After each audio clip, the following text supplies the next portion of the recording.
నమస్కారం. సిటీ వార్తలకు స్వాగతం. ముందుగా ముఖ్యాంశాలు. సీఎం చంద్రబాబు అధ్యక్షతన కేబినెట్ భేటీ, పలు అంశాలపై చర్చ, కీలక నిర్ణయాలకు ఆమోదం.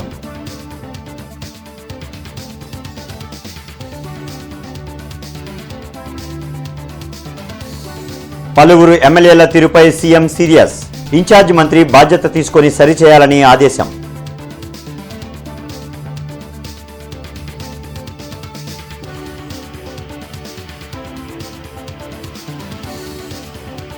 కొనసాగుతున్న సెంట్రలాస్ బ్రిడ్జి కూల్చివేత పనులు, స్వచ్ఛందంగా ఆక్రమణలో తొలగించుకుంటున్న షాపు యజమానులు.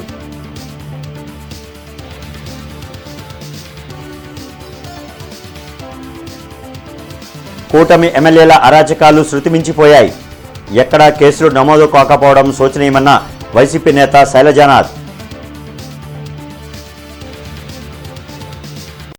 ఇంటర్నెట్ చరిత్రలో సంచలనం సిటీ బ్రాడ్బ్యాండ్. ఇప్పుడు ఇంటింటికి ఇంటర్నెట్, సిటీ నుంచి గ్రామం వరకు అదే స్పీడ్. మీరు ఈ రోజే సిటీ బ్రాడ్బ్యాండ్ కుటుంబంలో చేరండి. ముఖ్యమంత్రి చంద్రబాబు అధ్యక్షతన వెలగపూడి సచివాలయంలో కేబినెట్ సమావేశం జరిగింది. 33 అంశాలతో కూడిన అజెండాపై చర్చించి పలు కీలక నిర్ణయాలు తీసుకున్నారు. 51వ సిఆర్డీఏ సమావేశం ప్రతిపాదనలకు కేబినెట్ ఆమోదం తెలిపింది. వెలగపూడి సచివాలయంలో సీఎం చంద్రబాబు అధ్యక్షతన నిర్వహించిన మంత్రివర్గ సమావేశంలో పలు అంశాలపై చర్చించి కీలక నిర్ణయాలు తీసుకున్నారు. రాజధాని పరిధిలో 29 గ్రామాలలో 904 కోట్లతో మౌలిక వసతుల కల్పనకు పచ్చజెండా ఊపింది. పర్యాటక ప్రాజెక్టులకు ప్రభుత్వ భూముల కేటాయింపు మార్గదర్శకాలకు ఆమోదముద్ర వేసింది. సిఆర్డీఏ పరిధిలో వివిధ సంస్థలకు భూ కేటాయింపులకు మంత్రివర్గ ఉపసంఘం చేసిన సిఫార్సులకు గ్రీన్ సిగ్నల్ ఇచ్చారు. గ్రామ వార్డు సచివాలయాల్లో డిప్యుటేషన్ అవుట్సోర్సింగ్ ప్రాతిపదికన 2778 పోస్టుల భర్తీకి కేబినెట్ ఆమోదం తెలిపింది. అలాగే అధికార భాషా కమిషన్ పేరును మండలి వెంకట కృష్ణారావు అధికారిక భాషా కమిషన్గా మార్పునకు అంగీకరించారు. కేబినెట్ నిర్ణయాలను మంత్రి పార్థసారథి మీడియాకు వెల్లడించారు. ఈ కూటమి ప్రభుత్వం రాష్ట్రంలో టూరిజం డెవలప్ చేయటం ద్వారా, టూరిజం ఇండస్ట్రీని డెవలప్ చేయటం ద్వారా లక్షలాది మందికి ఉపాధి అవకాశాలు కలుగుతాయి. అంతేకాకుండా రాష్ట్రం కూడా ఆర్థికంగా అభివృద్ధి చెందిద్ది. ఇది ఒక పర్యాటక కేంద్రంగా, ఎందుకంటే మనకి మంచి మంచి టూరిజం స్పాట్స్ ఉన్నాయి. పోలవరం దగ్గర కానివ్వండి, లేకపోతే అరకు కానివ్వండి, లేకపోతే చాలా ప్రాంతాల్లో ఒక టెంపుల్ టూరిజం, వీటన్నిటిని కూడా డెవలప్ చేస్తానికి అవకాశం ఉన్న పరిస్థితుల్లో ఒక మంచి పాలసీతో ఇప్పటికే మేము ఆల్రెడీ వచ్చాము. ఆంధ్రప్రదేశ్ అధికార భాషా కమిషన్ పేరును మండలి వెంకట కృష్ణారావు అధికార భాషా కమిషన్గా మార్చే ప్రతిపాదనకు రాష్ట్ర మంత్రి మండలి ఆమోదం తెలిపింది. మరి మండల కృష్ణరావు గారి గురించి తెలియని వారు ఎవరుండరు ఈ ప్రాంతంలో. వారు దివిసీమ గాంధీగా పేరు పొందిన వ్యక్తి. గుంటూరులో తెలుగుదేశం పార్టీ కార్యాలయానికి 2954 చదరపు గజాల మున్సిపల్ భూమిని 33 సంవత్సరాల కాలానికి, అంటే 2 విత్ రెట్రాస్పెక్టివ్ ఎఫెక్ట్ 2017 నుంచి 37/2017 నుంచి అద్దెకు జీవోఎంఎస్ 340 రెవెన్యూ శాఖ డేటెడ్ 21/7/2006 నిబంధనల ప్రకారం ఎకరానికి 1000 రూపాయల చొప్పున అద్దె వసూలు చేసే పద్ధతిలో ఇవ్వడానికి మరియు 99 సంవత్సరాల వరకు పొడిగింపు చేసుకునే విధంగా అవకాశం కల్పిస్తూ అద్దెకు ఇచ్చే ప్రతిపాదనకు రాష్ట్ర మంత్రి మండలి ఆమోదం తెలిపింది. మంత్రివర్గ సమావేశం అనంతరం ముఖ్యమంత్రి చంద్రబాబు తాజా రాజకీయ పరిస్థితులపై మంత్రులతో చర్చించారు. కొందరు ఎమ్మెల్యేల వ్యవహారం తలనొప్పిగా మారిందంటూ ముఖ్యమంత్రి చంద్రబాబు మండిపడ్డారు. గాడి తప్పుతున్న ఎమ్మెల్యేల విషయంలో ఇన్ఛార్జ్ మంత్రులు బాధ్యత తీసుకోవాలని సూచించారు. అలాగే ఫైల్స్ క్లియరెన్స్ విషయంలోనూ మంత్రులు వేగం పెంచాలని దిశానిర్దేశం చేశారు. సెంట్రలాస్ ఫ్లైఓవర్ కూల్చివేత పనులు కొనసాగుతున్నాయి. ఇప్పటి వరకు 70% బ్రిడ్జిని కూల్చివేశారు. నూతన బ్రిడ్జి నిర్మాణం కోసం ఎంక్రోచ్మెంట్లను షాపుల ఓనర్లు స్వచ్ఛందంగా తొలగించుకుంటున్నారు. 2 ఏళ్లలో 4 లైన్ల నూతన బ్రిడ్జి నిర్మాణం పూర్తి చేయాలనే లక్ష్యంతో కూటమి ప్రభుత్వం శరవేగంగా పనులు చేస్తుంది. అప్పటి వరకు ట్రాఫిక్ సమస్యలు ఉన్నా ప్రజలు సహకరించాలని ప్రజాప్రతినిధులు, అధికారులు కోరుతున్నారు. దీనికోసం పలు ప్రాంతాల్లో రోడ్ వైండింగ్లు చేపట్టి ట్రాఫిక్ డైవర్షన్లు చేపట్టారు.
జనసేన అధ్యక్షులు పవన్ కళ్యాణ్ అధికార దుర్వినియోగానికి పాల్పడ్డారని సీనియర్ ఐఏఎస్ అధికారి హైకోర్టులో పిటిషన్ దాఖలు చేయడం విడ్డూరంగా ఉందని జిల్లా అధ్యక్షులు గాదె వెంకటేశ్వరరావు ఎద్దేవా చేశారు. లాడ్జీ సెంటర్లో జరిగిన మీడియా సమావేశంలో జిల్లా అధ్యక్షులు గాదె వెంకటేశ్వరరావు మాజీ ఐఏఎస్ అధికారి విజయ్ కుమార్ పై నిప్పులు చెరిగారు. గత వైసీపీ ప్రభుత్వంలో విజయ్ కుమార్ సీనియర్ ఐఏఎస్ హోదాలో ఉండి పబ్లిక్ మీటింగ్లో జగన్ పాటలు పాడారని గుర్తు చేశారు. ఏనాడు పవన్ కళ్యాణ్ అధికార దుర్వినియోగానికి పాల్పడలేదని స్పష్టం చేశారు. పార్టీ పెట్టిన దగ్గర నుండి ప్రజాసేవే లక్ష్యంగా పనిచేస్తూ ముందుకు వెళ్తున్నారని తెలిపారు. అవాస్తవాలతో పిటిషన్ వేయగానే నమ్మేందుకు ప్రజలు సిద్దంగా లేరని అన్నారు. ఈ పిటిషన్పై చట్ట ప్రకారం విజయ్ కుమార్ సమాధానం చెప్పాల్సి ఉంటుందని హెచ్చరించారు. ఈ కార్యక్రమంలో జనసేన నాయకులు పాల్గొన్నారు. 78 సంవత్సరాలైంది ఈ దేశానికి స్వాతంత్రం వచ్చి, కానీ ఏనాడు కూడా విశాఖ మన్యంలో కానీ ఇటువైపు ఉన్నటువంటి చిత్తూరు జిల్లా వైపు ఉన్నటువంటి మన్యంలో కానీ అడుగు పెట్టినటువంటి అధికారి లేడు. ఎప్పుడు కూడా వాళ్ళకి మెడికల్ ఫెసిలిటీ ఏంటంటే తెలియదు. చూస్తున్నాం, పేపర్లో చూస్తాం, ఒక పసిబిడ్డ బాలింతరాలు డోలీలు కట్టుకుని వెళ్తూ మరణించిందని. ఇవాళ అవన్నీ కూడా పోవాలని ఉన్నటువంటి గిరిజన ప్రాంతాలన్నింటిలో కూడా రోడ్లు లేపించి వాళ్ళకి మెడికల్ ఫెసిలిటీ కల్పించి వాళ్ళని జనజీవన స్రవంతికి తీసుకొచ్చే విధంగా వాళ్ళ చేస్తున్నటువంటి వ్యక్తి ఈ దేశంలోనే పవన్ కళ్యాణ్ గారిని గుర్తుపెట్టుకోండి. విజయ్ కుమార్ గారు ఒకసారి గుర్తుపెట్టుకోండి. అలా స్వతంత్రం రావటమే కాదు, ప్రతి ఒక్కళ్ళు కూడా స్వేచ్ఛగా స్వతంత్రంగా బతకాలని ఆలోచన చేస్తున్నటువంటి పవన్ కళ్యాణ్ గారు ఎక్కడ? ఒక కుంచిత మనస్తత్వంతో అవినీతికి అలవాటు పడిపోయినటువంటి నువ్వెక్కడ? నువ్వు వచ్చి పవన్ కళ్యాణ్ గారి గురించి ఎలిగేషన్ చేస్తావా? సుపరిపాలన అంటే స్కామ్లు, దళితులపై దాడులు చేయడమా అని మాజీ మంత్రి సాకే శైలజానాథ్ ప్రశ్నించారు. తాడేపల్లిలోని వైసీపీ కేంద్ర కార్యాలయంలో శైలజానాథ్ మీడియాతో మాట్లాడారు. సాక్షాత్తు ఎమ్మెల్యేలు బరితెగించి వ్యవహరిస్తుంటే సీఎం చంద్రబాబు చోద్యం చూస్తున్నారని ధ్వజమెత్తారు. చంద్రబాబుది ప్రచార ఆర్భాటమే తప్ప ప్రజలకు ఒరిగిందేమీ లేదని విమర్శించారు. కూటమి ప్రభుత్వంగా ఈ రోజున మీరు ఎక్కడ సర్దుకోవాలా, డబ్బులు సంపాదించుకోవాలా. ఆ డబ్బులు సంపాదించుకోవడానికి ఉచ్చ నీచాలంటూ ఏమీ లేవు. మీరేమైనా మాట్లాడతారు, ఏమైనా చేస్తారు. మీరు మాట్లాడుతూ మొన్నటికి మొన్న ఏదో బెల్ట్ షాపులు పెడితే తాట తీస్తానని చెప్పారు. అబ్బో, చాలామంది మీ కార్యకర్తలు మీరు తాట తీస్తారేమో అని వెయిట్ చేస్తూ ఉన్నారు. ఎందుకంటే బెల్ట్ షాపులు చాలామంది మీ వాళ్ళే పెట్టుకుని మెయింటైన్ చేస్తూ ఉన్నారు కాబట్టి. విద్యుత్ పోరాటం అమరవీరుల సంస్మరణ దినాన్ని విద్యుత్ పోరాట దినంగా ఆగస్టు 28న జరపాలని వామపక్షాలు పిలుపునిచ్చాయి. బ్రాడీపేటలోని సిపిఎం కార్యాలయంలో జరిగిన మీడియా సమావేశంలో సిపిఎం జిల్లా కార్యదర్శి వై నేతాజీ, సిపిఐ జిల్లా కార్యదర్శి కోట మాల్యాద్రి మాట్లాడారు. విద్యుత్ స్మార్ట్ మీటర్ల పేరుతో ప్రజలపై భారాలు మోపేందుకు కేంద్ర, రాష్ట్ర ప్రభుత్వాలు కుట్రలు చేస్తున్నాయని మండిపడ్డారు. అందుకే ఆగస్టు 28న అన్ని వామపక్షాల ఆధ్వర్యంలో జరుగుతున్న విద్యుత్ పోరాట దినం కార్యక్రమంలో అందరూ పాల్గొని జయప్రదం చేయాలని పిలుపునిచ్చారు. ఈ కార్యక్రమంలో రాష్ట్ర నాయకులు రాధాకృష్ణ, ఈమని అప్పారావు, హనుమంతరావు, చిన్న తిరుపతి, కె నళినీకాంత్, అంజిబాబు, ఆకేటి అరుణ్ కుమార్ తదితరులు పాల్గొన్నారు. దీన్ని సరైన పద్ధతిగా మరి ప్రభుత్వం మరి ఏ రకంగా మరి దాన్ని బాధ్యత తీసుకొని చేస్తారనేది వాళ్ళు ఆలోచించాలి. 15 నెలలైనప్పటికీ ఇవన్నీ తగ్గిస్తా ఉన్నారు. తగ్గించిన పరిస్థితి. స్మార్ట్ మీటర్ని పక్క ప్రభుత్వ కార్యాలయాలకి బిగిస్తా ఉన్నారు. అది అయిపోయిన తర్వాత వ్యాపార సంస్థలకి, ఇప్పుడు మరి గృహోపయోగంగా స్మార్ట్ మీటర్లు బిగిస్తూ ఉన్నారు. వాస్తవంగా స్మార్ట్ మీటర్లకు సంబంధించి గతంలో మీటర్ తిరిగితే బిల్లు కట్టేవాళ్ళం. ఈ రోజు దాన్ని రకరకాల పేర్లతోటి ఏదైతే విద్యుత్ ఎక్కువగా కాల్చుకునే టైర్లో కూడా మరి పీక్ సీజన్ పీక్ అవర్స్గా ప్రకటించడం, పీకు డేగా పగటియటం రకరకాల పేర్లతోటి విద్యుత్ ఛార్జీలు పెంచే ఏకైక లక్ష్యంతో ముందుకెళ్తా ఉన్నారు. దాన్ని వామపక్షాలుగా వ్యతిరేకిస్తా ఉన్నాం. ఈ ఉద్యమం మరి ఏదైతే గత అమరవీరుల చేసిన ఆ రోజున ప్రాణత్యాగాలని దృష్టిలో పెట్టుకొని ఈ ప్రభుత్వం వెంటనే ఈ ఛార్జీలను తగ్గించాలని, ట్రూప్ ఛార్జీలు కూడా మరి అదనపు ఛార్జీలు అన్నిటితో పాటు మీరు తీసుకొస్తున్న స్మార్ట్ మీటర్లని మేము పగలగొట్టకుండా మీరే పగలగొట్టే ఆలోచన చేయాలని వామపక్షాలుగా డిమాండ్ చేస్తా ఉన్నాం. రాష్ట్రంలో కూటమి ప్రభుత్వం అధికారంలోకి వచ్చిన తర్వాత గత వైసీపీ ప్రభుత్వం ప్రవేశపెట్టినటువంటి విద్యుత్ భారాల్ని మరింత పెంపుదల చేసి అమలు చేస్తూ ఉంది. అట్లాగే ఆ ప్రభుత్వమే అమల్లో తీసుకొచ్చినటువంటి స్మార్ట్ మీటర్లని ఇప్పుడు ఇంటింటికి బిగించేటువంటి పని చేస్తూ ఉన్నారు. ప్రతిపక్షంలో ఉన్నప్పుడు ఈ కూటమి నాయకులు మేము విద్యుత్ భారాలని తగ్గిస్తామని చెప్పేసి అధికారంలోకి వస్తే ఈ బాధుడిని మేము వ్యతిరేకిస్తున్నామని చెప్పేసి అనేటువంటిది చెప్పారు. స్మార్ట్ మీటర్లను పగలగొట్టండి అని చెప్పేసి పిలిపించారు. ఈ 14 నెలల పరిపాలనా కాలంలో విద్యుత్ ఛార్జీలకు సంబంధించిన భారం ₹1 కూడా తగ్గించకపోగా దాదాపు 15,000 కోట్ల రూపాయలు ఆదిలోనే అదనంగా భారాలు మోపారు. మళ్ళీ ఇంకో 12,000 కోట్ల రూపాయలు పైగా భారాలు మోపడానికి సన్నద్ధం అవుతా ఉన్నారు. అట్లా ఈ స్మార్ట్ మీటర్లు మొదట్లో ప్రభుత్వ కార్యాలయాలకు బిగించారు, తర్వాత వ్యాపార సంస్థలకు బిగించారు. ప్రస్తుతం స్మార్ట్ సిటీలు అనేటువంటి పేరు మీద గుంటూరు, అట్లా మంగళగిరి, తాడేపల్లి కార్పొరేషన్లో బిగిస్తా ఉన్నారు. ఐటీడీపీ రాష్ట్ర కార్యనిర్వాహక కార్యదర్శి గుంటూరు తూర్పు నియోజకవర్గం 15వ యూనిట్ ఇన్ఛార్జి గాలి సతీష్ బాబు జన్మదిన వేడుకలు పాత గుంటూరులో జరిగాయి. ఈ సందర్భంగా ఏర్పాటు చేసిన ఉచిత మెడికల్ క్యాంపును ఎమ్మెల్యే నజీర్ అహ్మద్ ప్రారంభించారు. పార్టీ బలోపేతం కోసం గాలి సతీష్ బాబు విశేష కృషి చేశారని ఎమ్మెల్యే తెలిపారు. ప్రజలకు తన వంతు సేవ చేయాలనే సంకల్పంతో ఇలాంటి కార్యక్రమాలు నిర్వహించడం అభినందనీయమని అన్నారు. కార్యక్రమంలో టీడీపీ నేతలు మన్నెం శివనాగ మల్లేశ్వరరావు, రాఘవేంద్రరావు తదితరులు పాల్గొన్నారు. జన్మదినం అనేది ప్రతి ఒక్కరు కూడా జరుపుకుంటారు, కానీ ఈ కార్యక్రమాన్ని కూడా ప్రజాసేవకు, ప్రజలకు అవసరమైనటువంటి కార్యక్రమం చేయాలని ఒక చక్కటి మెడికల్ క్యాంప్ ఏర్పాటు చేసినందుకు సతీష్ గారికి నిజంగా ధన్యవాదాలు తెలుపుతాము. ఎందుకంటే సంతోషాన్ని కూడా ప్రజాసేవ కోసం, ప్రజల కోసం చేయాలనేటువంటి తపన, ఆలోచన ఉన్నటువంటి సోదరుడు సతీష్. ఎందుకంటే తెలుగుదేశం పార్టీలో కొనసాగడంతో పాటు నిత్యం కూడా ఏదో ఒక మంచి కార్యక్రమాన్ని చేస్తూ తను సంపాదించేటువంటి ప్రతి ఒక్క రూపాయిలో కూడా సమాజం పట్ల ఆలోచన కలిగినటువంటి సోదరుడు సతీష్ గారు. అనేక రకాలుగా గతంలో కూడా మనందరం కూడా చూసాం. ఇప్పుడు కూడా ఏ అవసరం వచ్చినా కూడా తప్పకుండా తన వంతు సహాయకాలు అందిస్తూ నాకు చేదోడు. సిపిఐ రాష్ట్ర మహాసభలు ఈ నెల 23 నుంచి ఒంగోలులో జరగనున్నాయి. తొలి రోజు ప్రదర్శన, బహిరంగ సభ, 2 రోజుల పాటు ప్రతినిధుల సభ నిర్వహించనున్నారు. రాష్ట్ర సర్వతోముఖాభివృద్ధిపై మహాసభలలో చర్చించనున్నట్లు సిపిఐ రాష్ట్ర నేత జంగాల అజయ్ కుమార్ తెలిపారు. దేశంలో, రాష్ట్రంలో ఉన్న ఎన్డీఏ ప్రభుత్వాల వైఖరి వలన ప్రజలు ఇబ్బందులు పడుతున్నారని ఆయన తెలిపారు. ఈ రాష్ట్రంలో అధికారంలో ఉన్నటువంటి చంద్రబాబు గారు కానీ, ప్రతిపక్షంలో ఉన్నటువంటి జగన్మోహన్ రెడ్డి గారు కానీ, నరేంద్ర మోడీని నోరు తెరిచి ఒక్క మాట కూడా మాట్లాడలేని దయనీయమైనటువంటి పరిస్థితుల్లో ఉన్నటువంటి ఈ స్థితిలో ప్రజా పోరాటాన్ని మరింత పదునెక్కించాల్సిన బాధ్యత, ప్రజల కోసం ప్రజా పోరాటాన్ని మరింత విస్తృతం చేయాల్సినటువంటి బాధ్యత ముఖ్యంగా సిపిఐ పైన, లెఫ్ట్ పార్టీల పైన ఉన్నటువంటి నేపథ్యంలో సిపిఐ 28వ రాష్ట్ర మహాసభలో అత్యంత ప్రాముఖ్యతను సంతరించుకొని ఉన్నాయి. ఈ మహాసభలు జయప్రదంగా నిర్వహించడంలో అన్ని వర్గాల ప్రజలు పాల్గొంచుకోవాల్సిందిగా, జయప్రదం చేయవలసిందిగా విజ్ఞప్తి చేస్తా ఉన్నాం. ఇంటర్నెట్ చరిత్రలో సంచలనం సిటీ బ్రాడ్బ్యాండ్. ఇప్పుడు ఇంటింటికి ఇంటర్నెట్, సిటీ నుంచి గ్రామం వరకు అదే స్పీడ్. మీరు ఈ రోజే సిటీ బ్రాడ్బ్యాండ్ కుటుంబంలో చేరండి.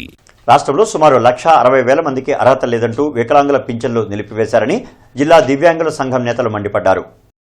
సదరన్ సర్టిఫికెట్ల వెరిఫికేషన్ అంటూ ఎంతో మంది అర్హత కలిగిన దివ్యాంగులకు పింఛన్లు తొలగిస్తున్నామంటూ నోటీసులు ఇచ్చారని జిల్లా అధ్యక్షులు ఆగస్టిన్ ఆవేదన వ్యక్తం చేశారు.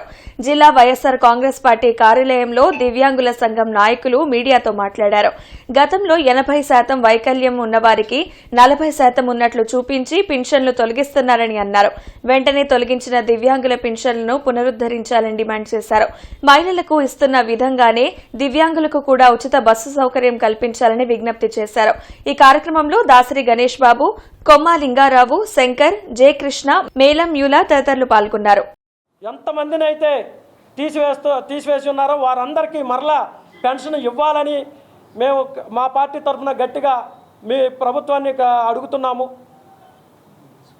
లేని పరిస్థితుల్లో మేము దివ్యాంగులందరూ రాష్ట్ర వ్యాప్తంగా మేము ధర్నా చేయాల్సిన పరిస్థితి వస్తుంది. దివ్యాంగులు ఈ పెన్షన్పై ఎంతోమంది ఆధారపడి బతుకుతున్నాము. మా ఫ్యామిలీలు ఎంతో ఈ యొక్క పెన్షన్ మీద ఆధారపడి బతుకుతున్నవి.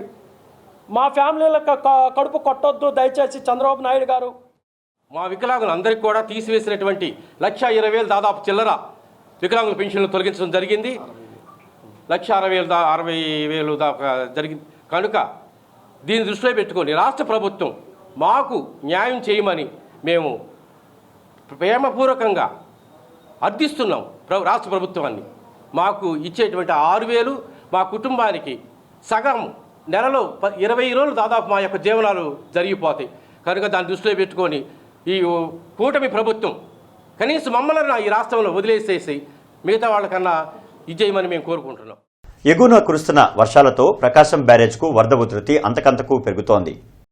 బ్యారేజ్ అన్ని గేట్లు ఎత్తి సముద్రంలోకి నీటిని అధికారులు విడుదల చేస్తున్నారు. లోతట్టు ప్రాంత ప్రజలను ఇప్పటికే అప్రమత్తం చేశారు. నదిలోకి ఎవరూ దిగవద్దని కృష్ణానది పరివాహక ప్రాంత ప్రజలను హెచ్చరించారు.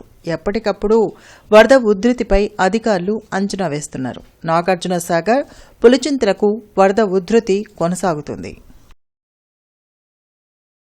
సిపిఐ రాష్ట్ర 28వ ప్రజా ప్రదర్శనలో రాష్ట్రంలోని కార్మికులంతా పాల్గొని జయప్రదం చేయాలని సిపిఐ కోరింది.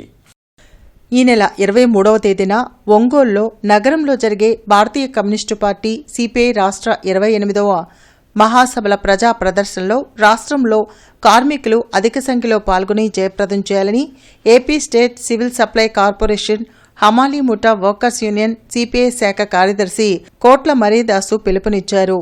ఈ కార్యక్రమానికి సిపిఐ నగర సహాయ కార్యదర్శి రావుల అంజుబాబు, డేవిడ్ సురేష్, కాంతారావు, బుజ్జి, జాన్బాబు తదితరులు పాల్గొన్నారు. 28వ రాష్ట్ర మహాసభ ఒంగోలులో జరుగుతుంది.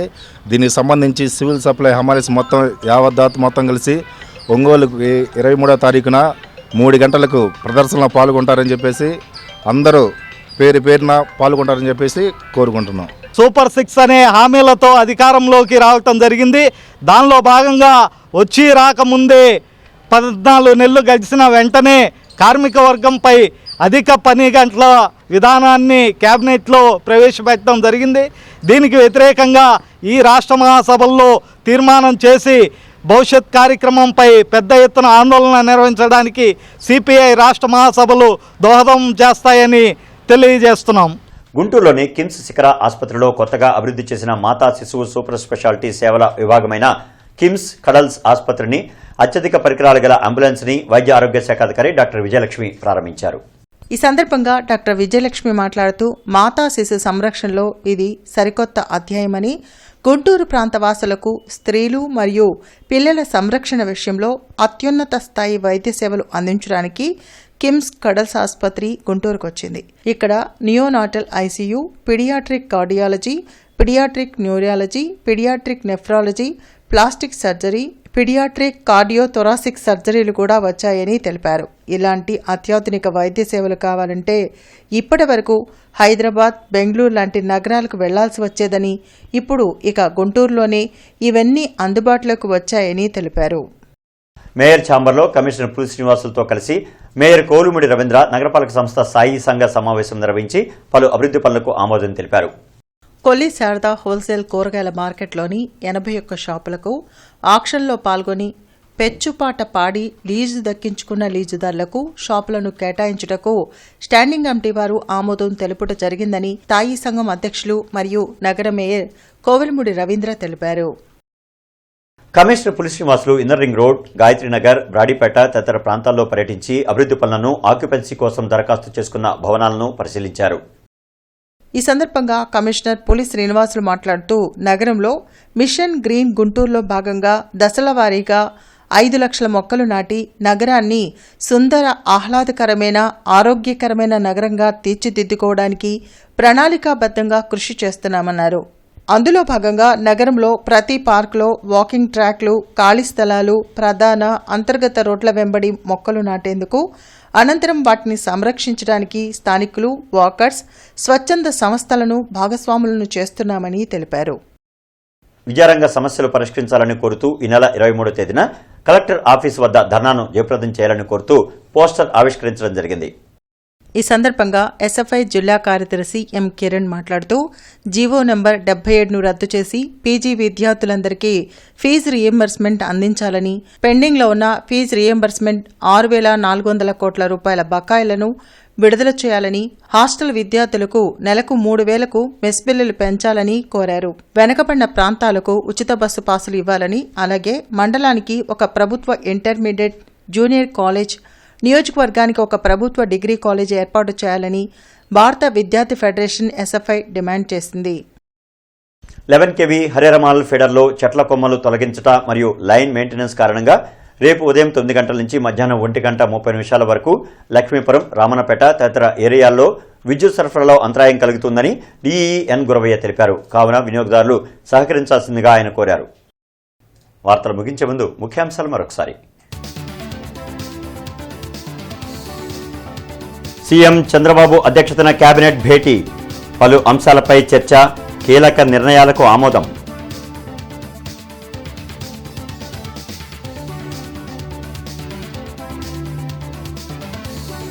పలువురు ఎమ్మెల్యేల తీరుపై సీఎం సీరియస్, ఇన్ఛార్జి మంత్రి బాధ్యత తీసుకొని సరిచేయాలని ఆదేశం.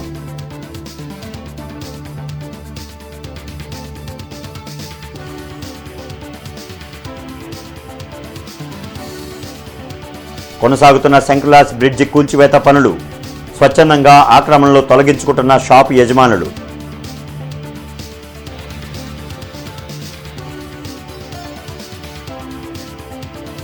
కూటమి ఎమ్మెల్యేల అరాచకాలు శృతిమించిపోయాయి, ఎక్కడా కేసులు నమోదు కాకపోవడం శోచనీయమన్న వైసీపీ నేత శైలజానాథ్. ఇక ఈ వార్తలు ఇంతటితో సమాప్తం. నమస్కారం.